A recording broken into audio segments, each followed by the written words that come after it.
Hi, I'm Kara Ford. I'm your child's AP English Language and Composition teacher. I just want to take a couple minutes to go through the class, the expectations, the workload, just give you kind of a brief overview of what you can expect this semester with AP Lang.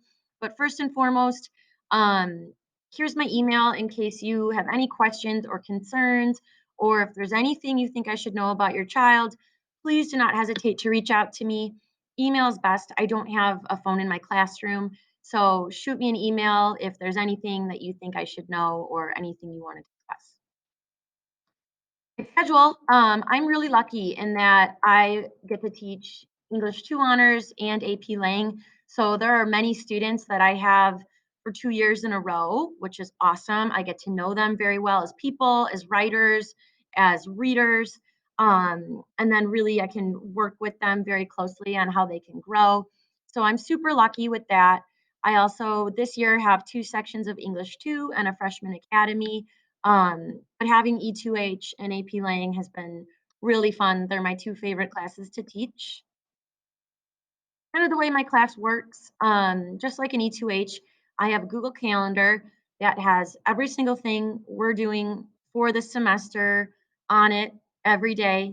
All the assignments are linked, all the activities are linked, so students have access to that, and we use it every day. Also, everything is color coded, so students know exactly where they need to submit things. They know what's for homework, when it's due. So this is a resource that I use every single day. I also begin every day in a Google Meet as soon as class starts. Students know that they're expected to join the meet. We check in, say hi, talk about what we're going to do that day. I take attendance, and then they're allowed to leave the meet or stay in, and we do different activities, have discussions, do group work, things like that. Course expectations. Um, Basically, what we need to do is we need to prepare students to get to the point where they can think critically, they can write very well, they can articulate themselves well, and they can do well on the AP exam. The AP exam in May is a 45 question multiple choice test, and then students need to handwrite 3 essays in 2 hours and 15 minutes.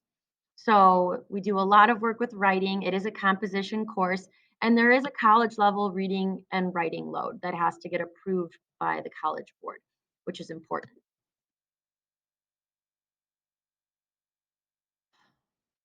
We're still going to have discussions. We actually just had a discussion the other day. Students did an amazing job. So we did that in Google Meet. They will have one on one conferences. They're expected to respond critically to the work that we read and then articulate their responses in these discussions. So a lot of students will ask, how is AP English different than freshman or sophomore honors English? And here's kind of where the differences lie. We have a larger emphasis on nonfiction texts because the texts that students will encounter on the exam are nonfiction. Like I said, it's a college level reading load. They can be assessed on readings at any time, and reading is less structured. So rather than have 3 chapters due at a time in a novel, students may have to read half of a novel or the entire novel or a third of it. But I make sure that I give them plenty of time to do that. So that really shouldn't be much of an issue. Writing wise, we need to get students to be able to write well, write effectively, and write in less time since they're going to end up having to write essays in about 40 minutes or so to do well on the exam. So, that being said, we emphasize timed writing quite a bit, which is super important, but we also do tons of conferencing, revision, peer review, things like that to help students improve with their writing. And then, like I said, we also have many Socratic seminars where students think rhetorically and think critically about the text they've read. So that's something that we'll be focusing on, and we're still very much able to do, regardless of the fact that we are, doing it through a screen now. Exam prep. Um, we prepare for the exam the entire year. Our units are focused on preparing students to do very, very well on the exam. And then once we get around April and May, we will do a lot more practice.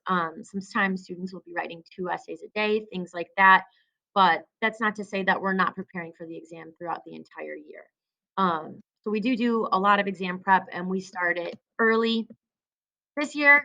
Students are going to read Everything's an Argument and On Writing Well, which are two texts that really help them think critically and think about their own writing and figure out how they can improve their own writing. They'll also read The Things They Carried by Tim O'Brien, um, The Catcher in the Rye by Salinger. They will read The Great Gatsby second semester, and then the last novel they read is called But What If We're Wrong? There are a lot of secondary readings, which are just as important, I would say, as our novels.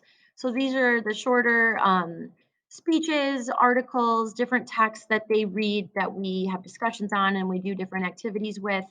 So there is a lot of reading, like I said, in this class, but it's all purposeful and it's all meant to show students what good writing style looks like and also to get them to think critically and analyze arguments and things like that. Writing wise, basically the writing we do mirrors the writing that they'll see on the AP exam. So rhetorical analysis, argumentation, and synthesis writing. Our units, we have 4 units. The first unit is our pop culture unit. We're focusing on writing rhetorical analysis. Unit 2, we talk about war. In this unit, we talk about how to write effective arguments. We also do a lot with writing style. In Unit 3, we have our identity unit. Students will read The Catcher in the Rye. We're still working on argument, but then we also add in this idea of synthesis writing, which is a type of writing they'll need to do on the AP exam. And then Unit 4, perception versus reality, synthesis writing. We do a lot of exam prep, and students will also write a larger research synthesis essay. Makeup work, students know that they have that calendar where everything is linked. They should use that if they're absent or if they miss class for any reason. If they're confused, of course, they can email me, but everything that we do every single day is updated in real time on that calendar. Obviously, the work that students do needs to be their own work, so no plagiarizing, no cheating. Um, Very important. I'm here if students need extra help. They know that my door is always open. Well, my classroom, I guess, my Google Classroom is always open. Um, they can schedule an appointment with me. We can have one-on-one conferences, which we already will do during class. But if they need help outside of class, they can meet with me during my office hours. But I do ask that students reach out and express to me if they have any sort of issue at all. Rating wise, summatives are worth 60%, formatives, so the assessments that lead up to the summative are worth 30%, and smaller assignments we do, daily work, that's 10%. And this is a writing intensive class with a heavy workload. I always tell my students that technically it's a college course. Um, and the expectation is that they do the work and that they understand that the work is purposeful and it's absolutely there to help them. All right. Well, that's pretty much it. Again, if you have any questions or anything, any concerns, please reach out to me, shoot me an email. I will get right back to you. But I am very thrilled to have your students in class. They have been doing absolutely amazing. And I'm very, very fortunate and grateful to be their teacher.